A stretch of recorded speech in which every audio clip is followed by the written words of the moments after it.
The Enneagram is a map of the human personality. It's a tool for navigating relationships. It creates language for what motivates us and helps us look at the way we look at everything else. Most importantly, the Enneagram's a mirror because sometimes you need help seeing yourself. My name's Jeff Cook. I'm a longtime professor of philosophy in Greeley, Colorado. With me is TJ Wilson, coffee guru, lover of theology, and Enneagram ninja. Hello. Boss. Hey. It is summertime. Summertime. Living's easy. That's right. I have not been outside recently. I've been in my hobbit hole finishing a book, and my skin is starting to get very white. That's right. It would just be covered in tree pollen if you were outside. So you and I can actually go as brothers now. There we go. I'm close. I'm close to the ginger. You're so far away. You're so far away from my skin tone. It's the tattoos. The tattoos make it disguise the whiteness right now. Friends, we are with Kelsey Lincoln. Kelsey is a certified Enneagram coach. She holds a master's in agricultural studies. She's a type 6, and we are thrilled to have her on with us today. Thanks for having me. Excited to be here. Kelsey, I read that you co-hosted a podcast for a hot minute with your sister on mental health. Is that right? Yes, we had a podcast called Related, where she is a professional therapist and I am a certified Enneagram coach. So we related the topics they're of related, mental health and the Enneagram. It was really fun. We're both juggling multiple jobs, kids, and so it was kind of the first thing to take a pause in our life, but definitely fun. And we might come back. You never know. And what's home base? Like whereabouts are you? Colorado Springs. So not nice. super far from you guys. Yeah. Born and raised. In fact. Very cool. Awesome. It's changed a lot. Yes. Yeah. Every time I go back, I'm like, what the heck? Yeah. Yes. A lot more political signs, perhaps, or no. More by more volume. Food. More food. Yeah. More food options. It's exploded. It's so much bigger than it was. A lot bigger. Yeah. Mm-hmm. I love that dynamic. I win, or if you ever start your podcast again, I will highly anticipate it. The idea of mental health professional and an Enneagram expert coming together and talking shop, that sounds like good times right there. Yeah, it's really fun, and she's super knowledgeable and has a lot of case studies and knowledge. She's coming with data. Yeah, she's coming with data. And I have a lot of, Enneagram experience over the last, 5 years of coaching and being in different circles. So it was really fun. And we're both huge reality show fans. Okay. So at the end of every episode, we would kind of bring in our reality shows into that world too, which is kind of fun. That was mainly for us. Let's be real. But we likewise have our pop culture moments. And I love it. There's nothing wrong with that. Yeah. And it's mostly for us. But you do lose people who have just don't care about Marvel characters. Which includes our wives. Like our wives don't listen to those episodes. I tuned out when you brought in the raccoon character. My oldest is a massive Survivor fan. Oh, well, got me the too. Bandana, makes it, creates spreadsheets. That's awesome. Puts online bets on characters. And so they really are a super fan. Okay. They're doing it. That's awesome. So Survivor makes me anxious. I don't know why, but I'm just like, I would fail. I would fail so badly at this because I'm bad at relationships in these exact kind of ways. And I would just like give up at the outset, which would actually mean that I would stick around because I would not be a threat. And so nobody would actually want to kick me off the island. There you It's go. like, Jeff's not a threat. That's a strategy in and of itself. Right. Well, we are talking relationships today with Kelsey. This is we haven't talked relationships, TJ and I, really for about a year. And so this is going to be a great opportunity for us to just kind of jump into these ideas. This is a place that Kelsey specializes. I'm curious, in terms of agricultural studies, do you find that study overlaps with the Enneagram, and do you see it like touching some of the stuff that you're doing as a coach? Good question. I Definitely. I mean, it's so funny. Like when I got that degree, it was for very specific reasons, but it's totally infiltrated every part of my life and it's been only beneficial. So I think while I was learning technically more about how to cross communicate with different cultures, we all kind of have our own culture, right? And in the Enneagram, we talk about it through lenses that we come to the world with. And I think it could be very similar in that way that we all have languages, heart languages, head languages, gut languages, that we all speak and come to each other with. And so I think it definitely has helped me step into other people's shoes with those skills that I learned, if that makes sense. So, Yeah.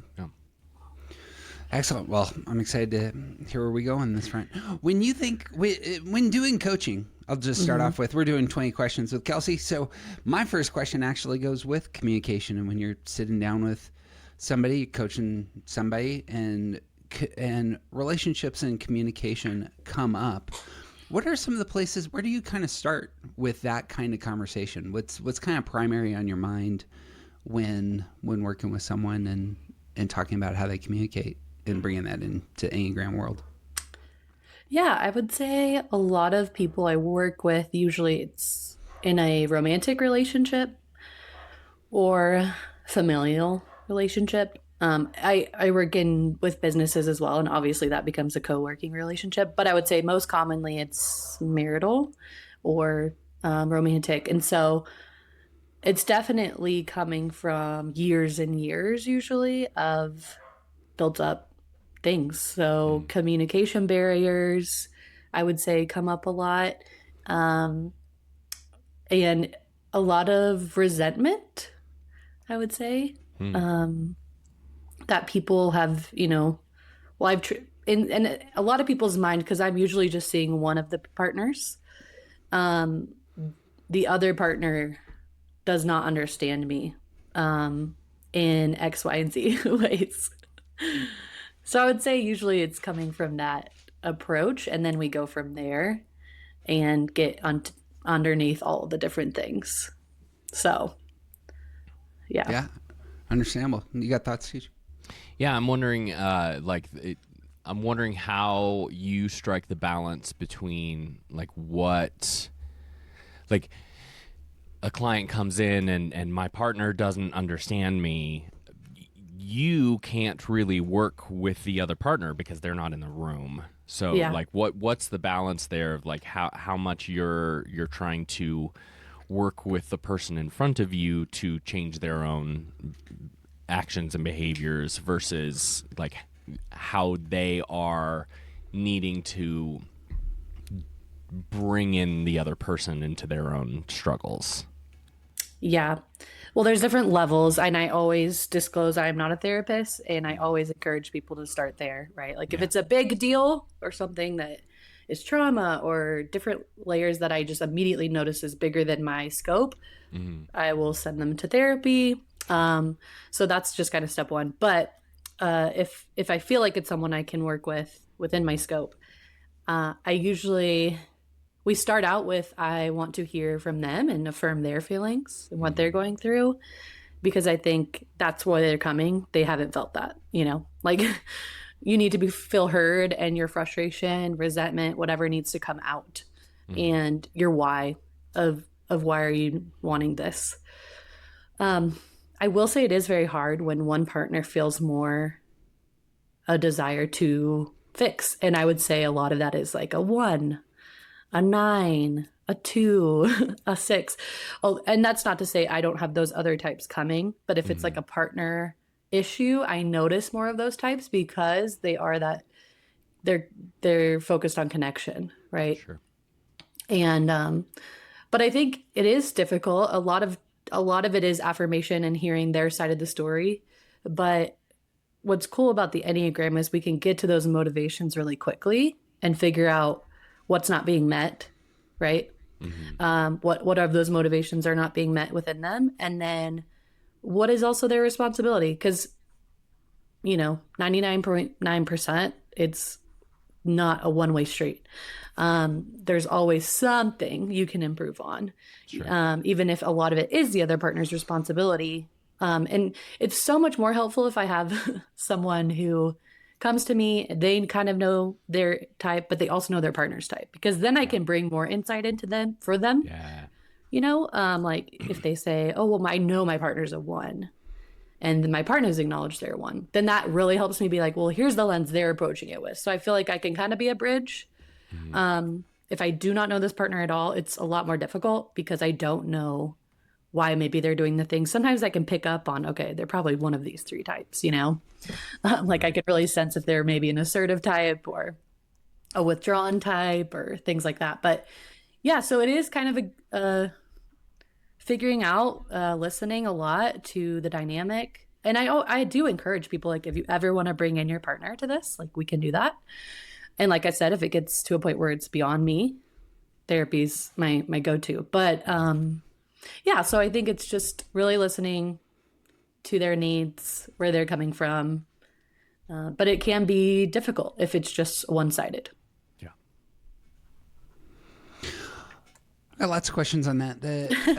I love the idea that, like, there are some problems that obviously a professional therapist has been trained to address. Coaching has a different kind of target that isn't less valuable. Yes. Some people just require therapy. Coaching ends up being still having its function, its place, its target. In your mind as a coach, what are you aiming people at? Yeah, I think it's a lot. I think I've heard someone describe coaching versus therapy as coaching is looking a lot more forward. What can we do now in the present and move forward? Therapy is a lot of reflecting back. And I don't think that's completely true in the sense that they both only do those things. Like, I do look at the past for them, and then my sister would say, it's all of those things. We're doing all those things. But I think a lot of times I am kind of taking all the facts that I have right now, and instead of diving deep into something they've been through in their past, we're moving forward. So what's the goal is really where we start. The goal is I want to get over this limiting belief. That's usually what it is. There's a lot of people that come in with a certain limiting belief, and it usually is tied into their type. And so I say, okay, what are the branches and pathways we can take to get to overcoming that? And it's different for everyone. Some of them look very similar, but it's a lot of, I give them a lot of homework when they leave from me because it's their work. And I think we're talking about how to overcome these things, and we're reflecting in session. And then it's on you to go do your homework and your work in the everyday, or else nothing changes. So it's a lot of that. Encouraging accountability, I would say, which can really help people if, I say, hey, okay, and next week when we talk, I want to hear how you have had this conversation with someone or done X, Y, and Z. And so I think that really is how I approach it. Love that. Yeah. It also seems like this is a conversation I feel like needs to happen more, like what is coaching versus what is therapy. And like there's a lot of ambiguity in the air about it, and I think that this is going to be super helpful to people who listen that might not really see the lines there. And it seems like my own experience with therapy and the like my pursuit of potentially becoming a therapist, like that world seems a lot like trying to help people see themselves and make decisions for themselves. And it seems like coaching is a little bit more prescriptive. Like there's more opportunity to say this is what you should do within coaching. Do you see it that way as well? Yeah, I think providing maybe more of a roadmap and direction. Not that I don't think there are therapists who do that, but I would say from when I talk to clients, they say this. Some people will say it's just easier for them to understand how to move through coaching because it is more prescriptive, because people want to be told what to do. Right. And I think that's also why therapy is so beneficial, because you're not doing that. Right. Right. So it's not that one is better than the other. It's just that people lean towards different things. And I can even notice when someone has come to me and they should be in therapy, Sure. right? Because it feels almost, quote, easier to be with me because you're not diving deep into things you maybe should be. Yeah. And so I will still even encourage that. And I think that helps because I have a therapy, as in I've been in therapy background. And then like I said, my sister is a therapist. So I have a lot of understanding in it, even if I'm not a professional. So it does help. I would say I would encourage a lot of coaches to know that, like, know the line for yourself, know the line for your client. But I also think they can marry each other, right? Like, I think it's so helpful. I had my biggest movement forward in therapy when I had language of the Enneagram. And that's what I tell a lot of people, like, use this in language if you're struggling in therapy, because it can be so helpful to describe how you're feeling. A lot of people don't know how they're feeling, don't know what to say. Well, here's like a little bit of a, like you said, like prescriptive language, or, you know, It's kind of like just cheat words codes a little bit. Yeah, it is. Yeah, it helps you get to the place you're trying to go because you have language for it, you know? So definitely benefits to both, and benefits at the same time. So Yeah. I'm gonna totally rip off the coaching is moving forward and therapy is looking back. Full disclosure, my wife is incredibly skeptical about the idea of coaching, and here's why. She's a 3, and she naturally lives in places where she future problem solves. Why would you need anyone to help you future problem solve? And here's the thing. There's a lot of people that need help future problem solving. It's all of her silly students making a line out her door asking what they need to do next. And she's like, I mean, she's a professor and what she oversees history education. She's got all these history ed majors who are freaking out about their future. And it is the case that some of us need some help moving forward. And I love the idea that therapy is about doing business with what's happened to you in the past. And the people who actually need therapy most and normally reject it actually are those who are most able to live in the future. Yes. Like, it is the 3, 7s, and 8s who probably need the biggest push to get into therapy because of exactly this. Anyway, that's an epiphany for me. So I'm thankful for it. That's really good. Conflict. My third question revolves around conflict. When we brought this up before, that sometimes you just don't know the type of the partner. And so I assume it's the case that you're like, well, I'm not going to type your partner, so we're going to deal with you. We're going to deal with the person in front of you and how they're experiencing conflict. Yes. What are some of the first steps for you when you think about conflict and helping somebody navigate that? Yeah, I think a lot of it does help with how they're approaching conflict. I'm going to talk in triads or stances. Please. Are they in the logical group? Are they in the optimistic or reactive group? That's kind of what I'm trying to figure out. Usually it's kind of obvious. Like I said, this is where knowing their partner's type can help so much. If I don't, it's different. But if I do, like I have a couple that I've coached, and one of them is incredibly logical and one of them is a hard type. And so a lot of times, and reactive, I guess. And a lot of times that, like, they have a conflict, but the conflict makes it worse because they're approaching it from those very two different problem solving points of view. Right. So one, and just speaking past each other. Right. And the logic, a lot of times I've noticed logical types will trigger the other type so much because it's very solution focused. Right. Well, what are the steps to get there? I mean, I guess you could speak to that as a logic type, but It's true. So where a lot of the other types want to get to that feelings and how are you feeling in this moment? But the other types are saying, or there's, a future focused type that's like, how do we just get out of this? Or optimistic. How do we turn all of this negative into positives? Well, now you've dismissed any negative feelings that someone had, and that doesn't actually help you move forward. Right.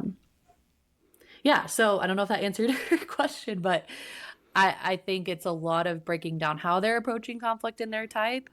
Yeah. And then validating their experience in that, while also saying, well, not everyone approaches conflict like this. Here's how some other types approach conflict. When they're coming at it logically, it doesn't mean they don't love you. Usually. It means they love you. They want to figure out how to fix it. And so that's how they're approaching it. Great. So, but in your mind, when they're dismissing how you're feeling and going straight to that point, you feel dismissed. And that's something to communicate as well. It really all comes down to communicating how you're feeling. Right. And how you're approaching it. And I think that's why the Enneagram is so helpful, because again, it gives you language. So if I have a client who's afraid to say these things, I'd say, use your Enneagram language. I've noticed that I approach conflict and I come with this. You come at it with this. How can we do a better job of not changing how we come at conflict, but changing how we're processing in the conflict and moving forward and hearing each other? So do you guys experience that as well? Oh, yeah. In your conflict? Yeah. Communication is so much of the disconnect within conflict, and learning how to communicate. It doesn't have to change how we solve the problems, but the fact that we can better communicate means that we can actually address the problem that's in front of us instead of speaking past each other.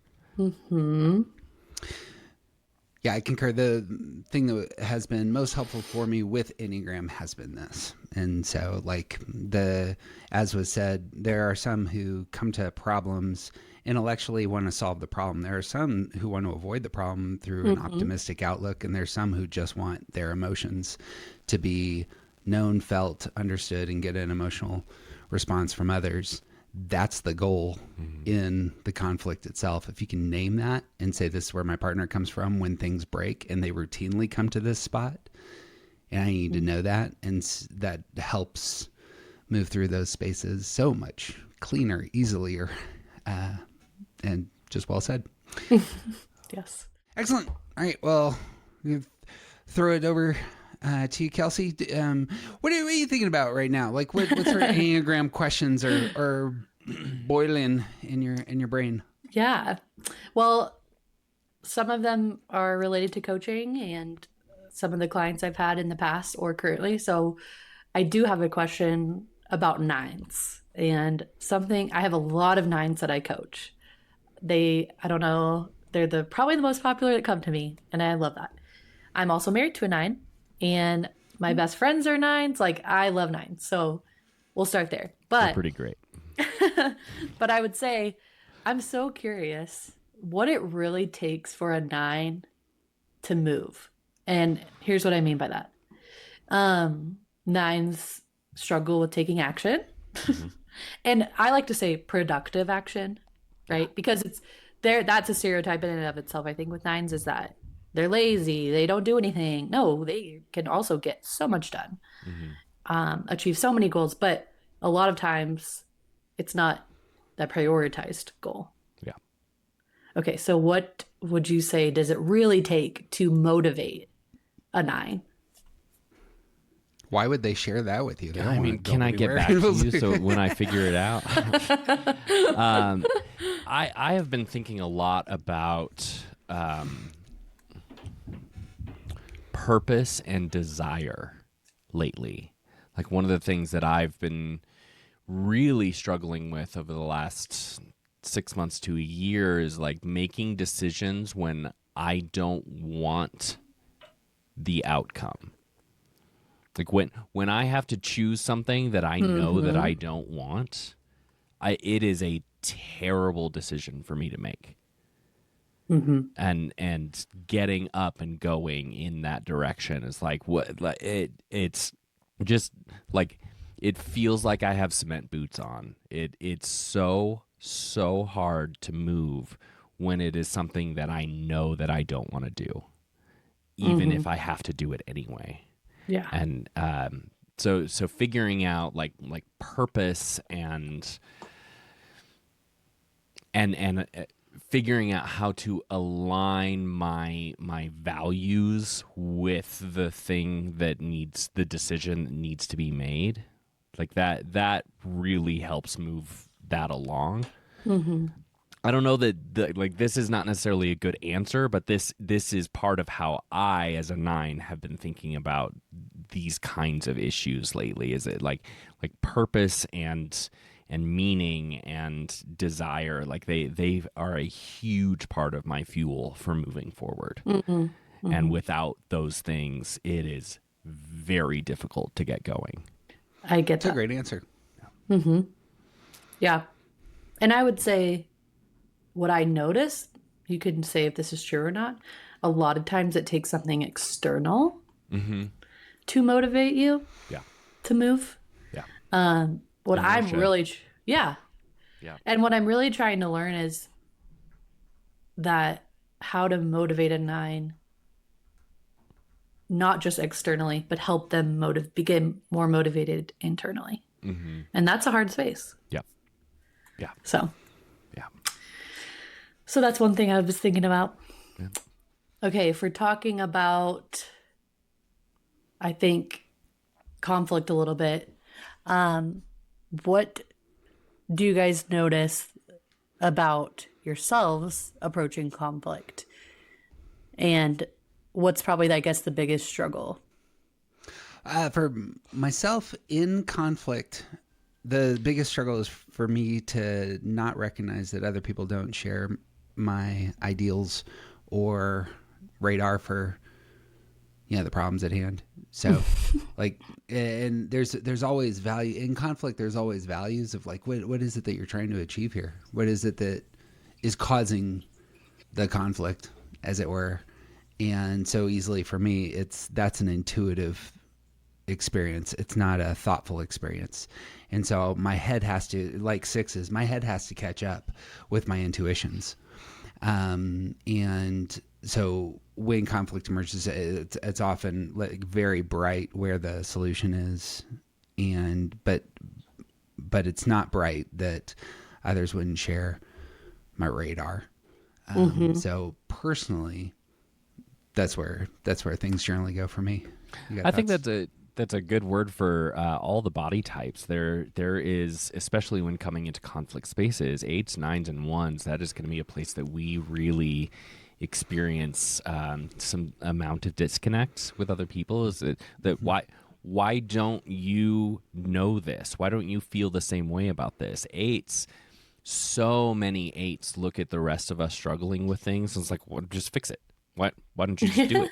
And like there is this intuition that like if this is the path that you want to be on, just do it. Like it's and we can't, it's not necessarily something that we can explain. It's not something that we expect. It's just present. The intuitive types have that in them, and it's not based on logic. It's not based on our feelings. And I think that all 3 of those types, I resonate with that a lot. But why don't you see this the same way that I do, or don't you see this the same way? And the disconnect is that like how do you not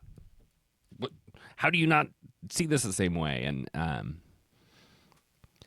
coming onto the other side of that and recognizing, the other people see things in a different way is really helps in starting to bridge that gap.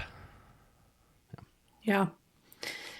Yeah. What do you think you notice in conversation? Have you, since knowing the Enneagram, when you're in conflict with someone, when does it kick in for you of maybe their approach is different than yours? Is it right away? Is it when you're in the middle of it? But I'm just saying, like, now that you have language and knowledge of it, what's the timing usually like for you? What almost always happens for my wife and I in conflict is that her radar for the relationships and the damage that might be caused to relationships based on our choices is primary. And for me, what is primary is moving the ball forward in terms of our targets, our goals, what we're trying to do. So it's again the case, my commercial real estate projects are very much intertwined with Kelly's work. And when things go badly, hers is we have 50 businesses who are renting from us, and those relationships are primary. And for me, I'm often, how is it that the structures and finances and, you know, and just having everything organized with the city and the rest are primary, and the relationships are secondary. And so if something really breaks, and then those come into conflict. And that would be, I suppose, an example of, she's a 3, I'm a 1. This is why our radars are different for what counts as a problem. And I think that's really the thing, is what is it? Can you put language to what counts as a problem? And when you can say this strikes me as problematic, and I need you to value that I see this as a problem. You don't need to see this as a problem, but I see this as a problem, and I need you to honor that. And that is relational connection, if, you know, as a word. And for me as a 9, but it is very common that, like, the thing happens and it's either in the middle of or shortly after I start to see it a little bit more clearly, but that does not lead to response yet. Like, the response part takes time, if it ever happens at all. Yes. Yeah. Definitely noticed that as well in 9s. Great. I love it. Okay. So another thing I've been, I think, thinking a lot about is with 8s. And when I coach 8s, a lot of the times they're excited about the moving forward, if that makes sense. And moving fast. So I don't actually coach a lot of 8s because of that, I think. But a lot of times they're coming to want to overcome something quickly. Yeah. And what's interesting is really trying to tap into their rejection style of, like, no one's going to meet my needs, so I don't have them kind of approach. And yeah, I would say when you guys interact with 8s in your life or in general, what do you notice really helps them want to lean into a space of needing other people? Or what do you think it would take for them to really rely on someone? I think it's an excellently phrased question and thought. So my oldest is an 8, and recently I've been working with a lot more 8s, not necessarily with Enneagram, but just in general.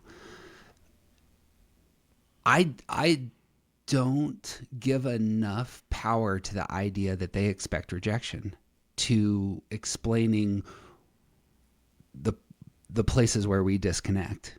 Like, there's a lot of 8s who I really want, like, I'm giving myself, like, very strongly to this space and to being your partner, and like I'm building your stuff, I'm cheering you on, I'm like, we're doing some stuff, and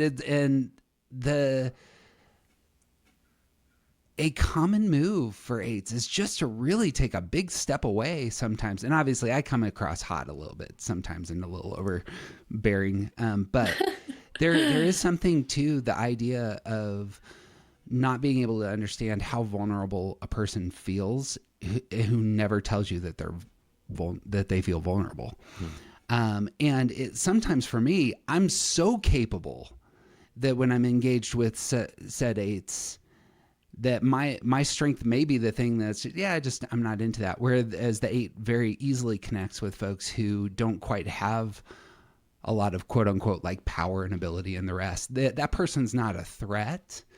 And they're just going to connect a lot easier because they're much easier to control. Whereas I'm coming across, a little bit hot. I do think it's also the case, the idea that expecting rejection is, especially for 8s, it's kind of like doubling down on that future problem solving element that 8s would have, since their stance is in the, it's in the future.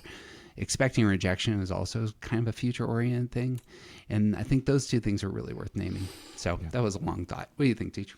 Well, partner with what you said, like the juxtaposition that eights carry. I am using the word juxtaposition a lot lately. Like, it seems like it's the word of the month or something.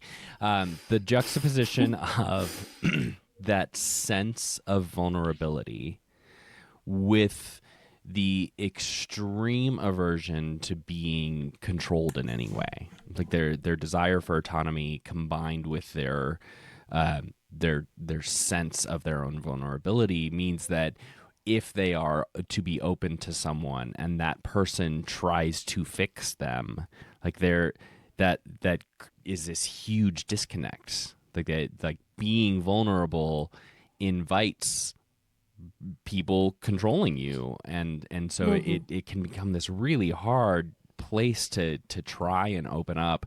And then if someone comes in hot and says, this is what you need to do now, like there is it can sort of undo that, like when that push comes, it can cause the defenses to go up even stronger, right?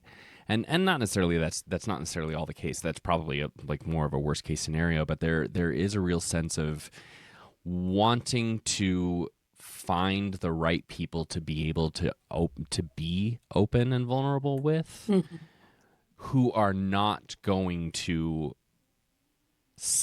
overstep that invitation. Yeah. Yeah, like I think that eights live with that weird sort of like invisible fence thing. And I think a lot of them don't even know how to. It's entirely possible that they don't even know that they're doing it, or how to undo it, because the vulnerability is the thing they're trying to protect. And when they see other people being vulnerable like that, it may seem weak to them.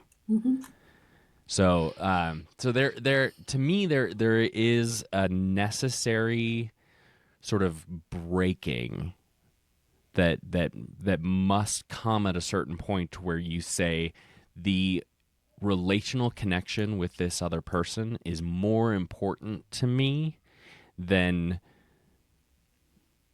the things that I'm trying to hold on to. And so like there is an element of almost like self-sacrifice that you have to step into to recognize that the thing that you're aiming for is worth it, and it's not actually going to break you. Right. Like there's so many and we could do this, we could go all around the circle, but there is a sense of like being so afraid to move into something, and once you get there you realize that the thing that you're afraid of isn't actually going to get you. And Right. Yeah, and I think the hardest part is the building of trust to actually get to that point. Is difficult. I also think a lot of eights, and I've been told this, they think they're being vulnerable when maybe someone else would not think they were being vulnerable. So their level of vulnerability might be very different than the next person's. Yeah. And so anytime they share with you, holding it sacred, because that might have been really vulnerable for them. If that was maybe what you tell your next door neighbor all the time, you know, it just, you have to respect that sharing. But it takes a lot of trust. So anyway, it's just the mere fact that eights are coming to you in the first place, is a big deal. That's a big deal. Because it is. Yeah, most of the eights I know are at best dismissive of therapy and life coaching, right? Yes. So, yes. And I think I notice a lot. I'd be curious about ones, but I would say ones, threes, eights. I would just like to call them fast, fast types. And so ones and threes will come to me a lot. but also with a like, they like the idea that coaching is faster, right? Yeah. Because it's going to produce check-markable results. goals. Right. Yeah. And so really slowing them down is a challenge. So if you're married to a 3 and you're a 1, how would you say you guys slow down sometimes to? That's not a thing. Yeah. So so Joey Shuey is going to release a book on this in next February that she outlines an idea called processing center, in which some of the types. So my interpretation on it would be something like, when you say, what makes you happy? This is a very important question. And for 1s, 3s, and 8s, it's going to be the check markable, action oriented stuff. For 2s, 4s, and 6s, it's going to be the relational, connective stuff. Mm-hmm. And for 5s, 7s, and 9s, it's going to be something like ease. It's going to be something like a elimination of problems and feeling like everything's copacetic and enjoyable. Comfort, yeah. And those are worth naming when talking about what makes you happy. Like, how do you actually know if you're happy given your type? So for 1s, 3s, and 8s, there's a lot of the check markable. Like, I feel good in the world when I'm doing stuff. Rest for me is almost more exerting than my work life. Like, when I get to rest, I'm going to go 1,000 miles an hour if I can, because that's what I want. And I don't want to be one that I am. I don't want to be judged for that. Like, if I want to go 1,000 miles an hour to rest, who are you to say otherwise? And that's where my wife is as well. So for the most part, although she can go into recovery in kind of that 9 high side 9 space, and she'll rest all day and then ask for my feedback. That would be something like, is it okay if I rest all day long? And I'll say, of course you do. You need to rest all day long. This is fantastic for you. But she needs permission. It's hilarious to me how many times Kelly brags to me about having stayed in bed for a couple of hours. That's how I was right. It's just, like, that's a brag for her. And I'm like, that's Saturday for me. What are you talking about? So alongside all of these, you can see how all of these would be problematic on one level. There's a low side to working all the time for seeking. What did you say? I called it ease, and you had a better word for it, Kelsey. Comfort. Yeah, comfort. For seeking. Like, there's a low side to comfort seeking as happiness, and there's a low side to relationship connection seeking as happiness. And so I think that would be the dynamic that I would want to really elevate, is just like everything else in Enneagram, high side, low side can be real helpful when assessing. Yes. And the real question is this making you more healthy, or is this ossifying? Is it kind of eating you away or something of that sort? Yeah. I think so much of what I tried to do in coaching is we're not trying to move someone out of that dominant space, even if they can be unhealthy at times in it. So yeah, a 9 seeks comfort. Well, it doesn't mean everything. I want to push you to be uncomfortable all the time now, right? It means that, but there are times you do need to be, right? So it's like, how can I, okay, or for a fast-paced type, like a lot of times, the analogy I give 3s when I coach them for resting is, it's not that I necessarily want you to sit still. So go on a hike, but don't take your Apple Watch. So you don't know how many steps you got. You don't know how many calories you burned. As just like a practical way of saying it, I just want you to rest and it not always be a goal. But you're not sitting still. Does that make sense? I want to build on that for a second. I think if it's the case that, I'd be curious what both of you all think on this, because you'll be better at this than me. If it's the case that you want to do intentional Enneagram work, then this is the step. But like, I love having my watch on a hike. For all the self-serving, this brings joy to my world kind of reasons. But if it's time for me to say I need to really address some of the places where I'm an addict, where I'm in excess in my number on these fronts, then intentionally choosing to set aside tech and be in the present moment and being real intentional. I think that spirituality is best defined in these ways where I'm doing an intentional practice to really commune with my soul and my connection to the world. Like those, I think, can be very, very helpful. So it's not as though, I don't think that you're saying like your Apple Watch is bad. No. But saying, let's do some exercises, and exercises are meant to strengthen your inner life, and this is where we're going to start. Yeah. I think that would be very helpful. Well, I think again, I'm not saying never take your Apple Watch. Yeah. And I'm saying, hey, don't go to the gym and only do arms every time. Right. Like, just because you're really good at arms and you really want your arms to look great. Mm-hmm. Okay, well, your legs are going to suffer if you don't do anything. And so I think it's just noticing, sometimes I'm going to take my Apple Watch on this hike because it brings me joy. It's fun. I'm achieving. But also, I have not paid attention to myself, and this is a distraction. And so this hike, I'm not going to take my Apple Watch. And that's really, I think, what I'm trying to push people to do is that I'm not saying never take it. I'm not saying never always be uncomfortable, push yourself out of ease. I'm just saying you need to work that muscle a lot more. And because you're not dominant in it. And if you never give yourself opportunity, you're ignoring so much of yourself. And so, yeah. Well said. I want to go out on a limb and say, if you are bringing your Apple Watch and playing music on it instead of in headphones, then you should stop doing that. Yes. No. This person needs to get kicked out of national parks. Yeah. I'll plant a flag.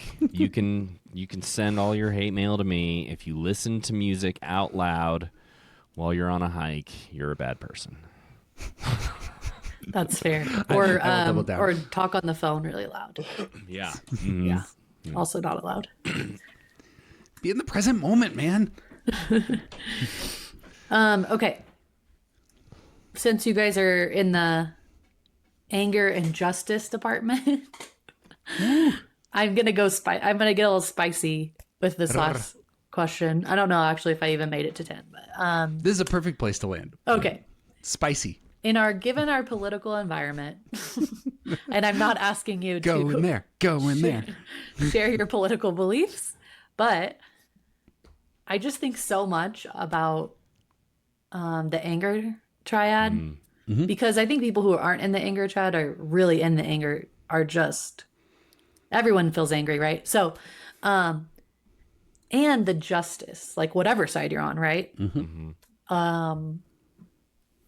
I feel like those things are being triggered so much universally right now. Mm-hmm. So how are you, I don't even really know the question that I'm asking, but how are you living in that space when those two things are so interconnected to who you are?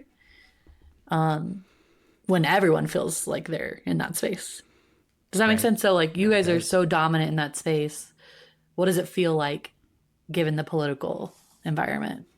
Well, I'll tell you right now, Jeff and I haven't slept in months. Months. It has been said that advertisers for a long time felt like they had the perfect recipe for engagement, and it was you just needed to show very attractive people on your website and people would engage. And they discovered 10, 12 years ago, 15 years ago, that there was something even more addictive, and it is rage. And if you can get people to be angry, they will just intentionally, they'll become addicts to your website. And this is a lot of what we see. And I feel this in myself. What is targeted, and I understand that this is targeted by people who have billion-dollar companies, is that I feel both responsibility and anger. And that is a very difficult place to live in presently because I have high ideals. And I feel like exposing things that are breaking matters. And yet that can be an all-consuming, it's those who are profiting off of that are doing violence to me, and they're doing violence to our culture. So there's the who owns the channels for communication side of things, and I would want to rail against that. There's also just the fact that our world is in pain, and we don't know how to adjust to the fact that everything is becoming so me focused and subjective. And Enneagram's actually part of this. Like, I'm telling you about my motive and where I'm coming from. And this is not the conversation 70 years ago. 70 years ago, if you're an American, you're part of the nation. You know, there's a national identity and a national way that we do things, and things have become very, very, very individualized recently, and we don't know how to adjust. And that makes it such that our world is in pain. We don't know how to adjust individually, especially along generational lines, where this generation has their finances of a certain way and their values are tied to that. And this generation is in a very different space with very different obstacles. And it may look like, well, when I was your age, I was buying a house. When I was your age, I was having a kid. And the obstacles and the way that takes place are just vastly different. And so, long story short, my sense of anger, justice, and the rest is absolutely there. What does it look like for me? It looks for me, identifying what the real problems are and saying, where are the places we actually need to improve? And it's probably more along the lines of communication. It's probably, for me, I think that the extremes for the political right and the extreme for the political left are part of the problem. And there are values there that are absolutely worth naming, noting, and being sensitive to. But if you can't have a conversation as fellow citizens, you're going to burn everything down, and you are going to suffer, and your kids are going to suffer, and that becomes, let's pick a different way.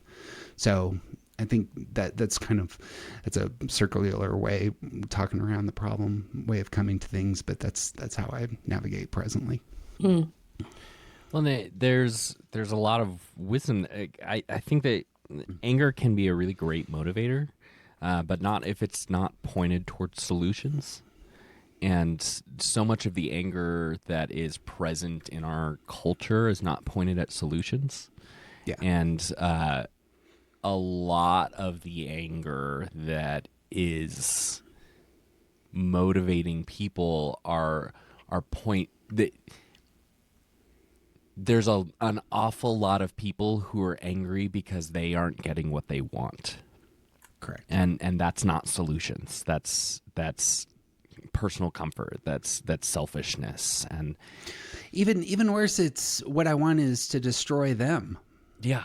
That's not going to help anybody. Yeah. Well, yeah, and I think you could say this for every triad, right? The gut with the anger, justice, the heart with the shame and identity, the head with anxiety and security, right? Like, you can see it, how it's triggering everyone in different ways for whatever reason. And but I think it is interesting to think about us universally within the context of politically the last however many years, where we've become more and more divided, right? And how those things show up. And so anyway, I was just curious about how that anger justice piece maybe showed up for you guys. But for me personally, I don't know what to do with my anger. It's exhausting. It's so exhausting. And at the same time, it keeps me up at night. So, I can talk for days. I know. I'm not going to. Well, and I think that's a perfect picture, though, of like the 8s and 1s moving fast, right? And the 9s like feeling it so deeply and not knowing what to do, and others are just reacting, and so I've just taken a step back and trying to look at some of it in an Enneagram lens has been really interesting. Yeah. So I do think that it's helpful to say, stop looking like, here's the problem out there. What does this say about you? And what does it say about how you come to the world? What does it say about your type and how you experience things? Because sometimes that can be much more instructive than like, what the hell am I going to do about federal Right. policy? You know, I can't like if foreign governments are going to bribe the president with $400 million plane, like there's really very little that I'm going to be able to do with that, even Right. though they support Hamas and all the rest. I got it, all sorts of stuff. But You can cut this whole question if you need to. no, it's a stellar question because like actually one of the things that I think is unfortunate is that good people are not occupying the conversation space. It's all the motherfuckers who want to profit off of your fear, your rage, your sense of things falling apart. Those are the people who are really good about throwing hand grenades into the space. And because they want that kind of attention and because they want that kind of power and because they want that kind of profit, notice the three triads, they are willing to sacrifice their countrymen. They're willing to cause the rest of us to be in these places of outrage and confusion. Mm-hmm. They are doing violence to the rest of us. And like, that's the sort of thing I think needs to be named more, is that the folks who have microphones are commonly the ones who have ulterior motives. I would love to see more patriotism. I am a raging moderate. I would love to see more conversation about good and worthy places that those who have differing values can unite together and move things forward. This is one of the principal problems. If you were to look at the history of America, you would see two primary values, justice and liberty. And they are absolutely opposite in one sense, that liberty is about me as an individual and justice is about us as the collective.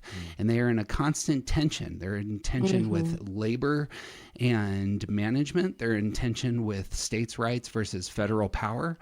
They're in this constant tension that needs communication. And when you don't have communication across these two values, what you have is a breakdown. And it's again coming to spaces where if you can't have conversations between these two sets of values, things break in severe ways that eventually lead to, you know, the dysfunction of your society. Long story short, it seems to me Enneagram ends up being helpful in terms of just naming how we see those problems, naming how we see the problems, being able to communicate this is where I'm coming from in the sense of those problems. And hopefully if you have communication, then you have a functional body politic. But where we're at now, where it's just demonization and I want to own the libs and I want to throw hand grenades into the alt-right or whatever, that's going to lead to people pulling out guns eventually. Yeah. I think an important piece, call to action for people, could be like looking at what is triggered in you when you watch the news, when you engage in with anything. Like, okay, for me, a lot of times it's going to be that security piece and that anxiety. Yeah. What does that mean? You know, anger, like see when it just hits that rage button. And then reflecting and pausing on it and then figuring out what to do with it. Maybe for someone that is a call to action to do something, right? Maybe, and we need those things. Like we need people to react. We also need people to reflect. We need people to enter one-on-one spaces with each other. So whatever your call to action could be, instead of just doing nothing or only reacting, right? Or, you know, going into a fear spiral, whatever it is for your type, to sit, reflect in it, and then what am I to do with that? Maybe it is do nothing right now. Like maybe, you know, like it just depends on the person and I think where you're at and all those things. But I think it could be a helpful thing for us all. I think that's a good word because there's wisdom tells you what to do. The what is mine to do ends up being an incredibly valuable question to ask, because sometimes it is the case that this isn't yours to do, but sometimes duty, responsibility, goodness do invite you into behavior that may even be self-sacrificial in some models. I think that's an excellent word. Kelsey, it's been a delight talking with you. Where can people find your work? Yes, I'm on Instagram at Enneagram with Kelsey. And I also have a website, enneagramwithkelsey.com. You can find my email. You can email me if you're interested in coaching. Also on my Instagram. But yeah, I offer individual coaching, couples coaching, businesses and workplaces, as in I work with teams. So I'm not a business coach. I'm just working with the teams and how to kind of overcome conflict and find their strengths and weaknesses and help you work better as a team. So I do group workshops with that. And then, so reach out if you're interested. Just curious, do you mainly do online or in person or a nice spread I do of both? all online for the most part. Depending on the location, sometimes I will travel for group workshops, but currently in this season of life, mostly Zoom. Yeah. So She a new mom. Yeah, it's a thing. She's Kelsey Lincoln. She's been a delight to have. thank you guys for having me. It was wonderful talking with you. He's TJ Wilson. He's officially awesome. I'm Jeff Cook. Who you aren't just isn't interesting.